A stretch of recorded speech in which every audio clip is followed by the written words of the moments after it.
नमस्कार सांग माने स्वागत करुछि मु आलोक फैक्ट ओशन को। सांग माने आज आमे जेउ देश विषय जानिबा को जाउछु ताहाको बेलाभूमिर देश कुहा जाय। एही देशर नील आकाश और नील सागर ए देश को सौंदर्य रे भरी देई थाए। ए देश पशु मानकर देश जेउठारे मनीष ठारू बेसी पशु माने रुहंती। ए देश गोटे एमिति देश जहार हृदय पानी गोलापी। सांग माने ताहले चलंतु मो सह दुनियार गोटे सुंदर देश ऑस्ट्रेलिया को एक्सप्लोर करिबा। ऑस्ट्रेलिया रो ऑफिशियल नाम हेउची कॉमनवेल्थ ऑफ ऑस्ट्रेलिया। एरिया हिसाब रे एहा दुनिया रो 6 नंबर स्थान रे आसीथाय। ऑस्ट्रेलिया देशर मोट जनसंख्या 2.6 कोटी। बहुत लोकन को लागे ऑस्ट्रेलिया रो राजधानी सिडनी, किंतु प्रकृत रे एहा सत नुहे। एहार प्रकृत राजधानी होउची कैनबेरा एवं सबुटु बड़ सिटी होउची सिडनी। कोन आपण जानंती ऑस्ट्रेलिया को बेलाभूमि देश काहेकि कुहा जाय? कारण जदि आपण गोटिए दिन रे गोटिए बेलाभूमि को बुलिबे ताहले आपनको पाखापाखि 25 वर्ष लागि जिवो ऑस्ट्रेलिया रो सब बेलाभूमि के बुलिया पाई। एथरो आपण माने अनुमान करि पारुथबे ए देश रे केते बेलाभूमि रहिछि। सांग माने ऑस्ट्रेलिया हेउछि विश्वर एकमात्र देश जोउठी कि असरपा मानकर दौड़ प्रतियोगिता करा जाय थाए। हां सांग माने ऑस्ट्रेलिया रो ब्रिस्बेन शहर रे प्रति वर्ष असरपा मानकर दौड़ प्रतियोगिता होई थाए। सांग माने ऑस्ट्रेलिया रे मनुष्य मानक ठारू पशु माने अधिक रुहंती। काहे कि ना ए देश रो मोट जनसंख्या रो 3 गुण पाखापाखि माने 15 कोटी मेंढा अछंती एवं कंगारू माने मध्य मनुष्य ठारू अधिक। आपनको जानि आश्चर्य लागिबो ग्रीस देशर लोक माने ग्रीस देश परे परे ऑस्ट्रेलिया रो मेलबोर्न सिटी रे बहुत परिमाण रे रुहंती। सांग माने ऑस्ट्रेलिया रे एमिति एको पहाड़ अछि जोंठारे कि स्विट्जरलैंड ठारू मध्य अधिक बरफ पड़ी थाए। हां सांग माने एहार नाम होउची ऑस्ट्रेलियन आल्प्स।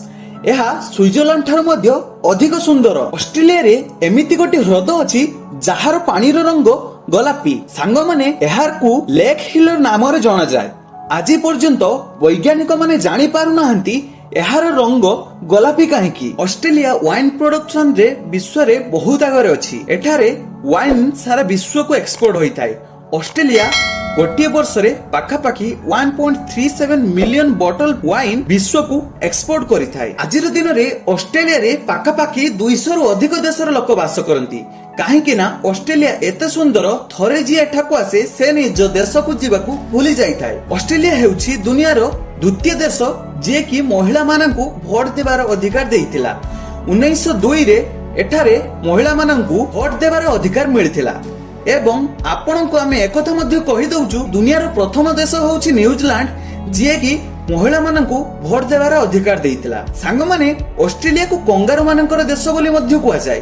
काहे कि ना ऑस्ट्रेलिया रे मनुष्य ठारू कंगारू मानक संख्या बहुत अधिक। ऑस्ट्रेलिया हेउछि दुनियार विश्वधर साप मानकर गंताघर। पाखापाखि विश्वर 15% विश्वधर साप ऑस्ट्रेलिया रे ही मिली थाए। ऑस्ट्रेलिया रे पाखापाखि 1500 प्रजातिर बुढ़ियाणी देखा मिले।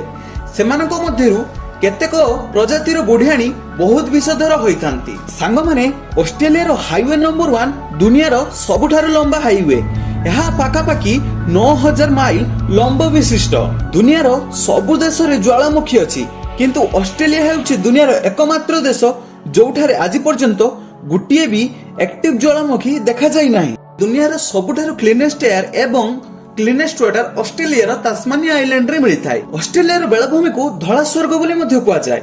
काहे कि ना एहार तटरे बाली पूरा धला रंगर होई थाए, जोथिरे कि 95% पाखापाखि सिलिका मिसी थाए, जोथिरे कि सूर्यालोक पड़िले चिकमिक करि थाए। सांग माने ऑस्ट्रेलिया रो मुद्रा रो नाम होउछि ऑस्ट्रेलियन डॉलर। तेबे सांग माने जदि आपण ऑस्ट्रेलिया को बुलिबा को चाहुचंती कि बुलिया पई चाहुचंती ताहाले मु कहि देउछि आपनकू आपण कोन सब जगह को जाई सेठारे बुली परिबे।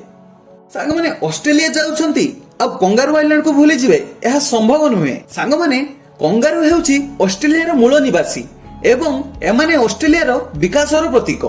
काहे कि ना कंगारू सब बेले आगो को चल। ऑस्ट्रेलिया रो राष्ट्रीय पशु मध्य कंगारू। जदि आपण कंगारू देखिबा को चाहुचंती ताहाले निश्चय जांतु कंगारू आइलैंड को, जोंठी कि आपनको कंगारू सह डॉल्फिन समुद्र सील एवं पेंगुइन देखिबा को मिली जिवो। ग्रेट बैरियर रीफ एही बेलाभूमि को देखिबा को एवं एथिरे डाइविंग करिबा को दुनियारू वर्ष सारा पर्यटक आसीथांती, किंतु एहार सबुठु भल समय होउछि नवेम्बर रु जून। काहेकि ना ए समय रे पानीपाग भल रही थाए। ग्रेट बैरियर रीफ साधारणतः डाइविंग पाई ପ୍ରସିଦ୍ଧ। ଏହି ସ୍ଥାନକୁ ଡାଇଭିଂ ର ସ୍ୱର୍ଗ ବୋଲି ମଧ୍ୟ କୁହାଯାଏ। ପାଣି ଭିତରେ ଲୁଣ ଅଂଶ ବହୁତ କମ ଥିବାରୁ ପାଣି ଭିତରେ ଭଲ ଭାବରେ ଦେଖାଯାଇଥାଏ। ଅଷ୍ଟ୍ରେଲିଆର ସ୍ୱର୍ଗ ସିଡନୀକୁ କୁହାଯାଏ। ଅଷ୍ଟ୍ରେଲିଆର ସବୁଠୁ ଲୋକପ୍ରିୟ ଏବଂ ସୁନ୍ଦର ସହର ହେଉଛି ସିଡନୀ।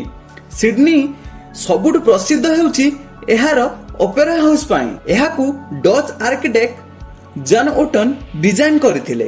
ପର୍ଯ୍ୟଟକ ମାନଙ୍କୁ ଏହାର ବାହାର ଓ ଭିତର ପଟକୁ ଯିବାକୁ ଅନୁମତି ଅଛି। ଏହା ଛଡା ସିଡନୀରେ Hunter Valley village, harbour highlight cruise ଆହୁରି ଅନେକ ପର୍ଯ୍ୟଟନ ସ୍ଥଳୀ ଅଛି ଯୋଉଠାକୁ ଆପଣ ଯାଇପାରିବେ। ଫ୍ରେସର ଆଇଲାଣ୍ଡ ଦୁନିଆର ସବୁଠୁ ବଡ ଦ୍ୱୀପ। ଆପଣ ଏହାକୁ ପ୍ରକୃତିରେ ଲୁଚିଥିବା ଖଣି ବୋଲି କହିପାରିବେ।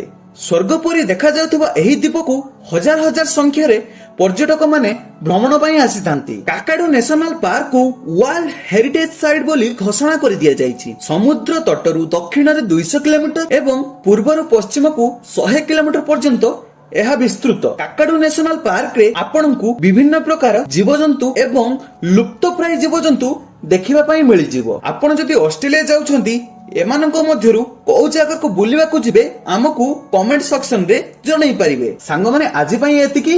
ପୁଣି ଦେଖାହବ ଗୋଟେ ନୂଆ ଏପିସୋଡରେ।